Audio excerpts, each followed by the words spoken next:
সিলেট থেকে লই আইছেন বাড়ি আমি তার কাছে ব্যক্তিগতভাবে দিদি আমি কৃতজ্ঞতা স্বীকার করলাম যদি সৈয়দপুরের ছাত্রদল যুবদলের বিএনপির প্রয়োজনে আমার সৈয়দপুর আইতে হয় সব কিছু আমি উজাড় করে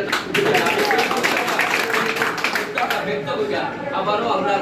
উত্তরের জয়েন্ট সেক্রেটারি আমরা ধানের কাছ থেকে আমরা ফজলুর আহমদ আয়রা আমরা নেতা আমরা কিলাখানে আমরা বরণ করে নিতাম তাই আমরা নির্দেশনা দিতাম আমরা সেই লোককে ইউনিয়নও আমরা করলাম ওয়ার্ডও করলাম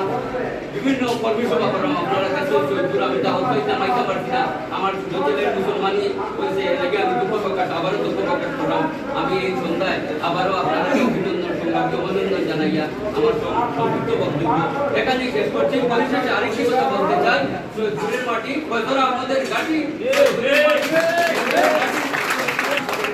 আল্লাহ হাফেজ কথা হবে রাজপথে দেখা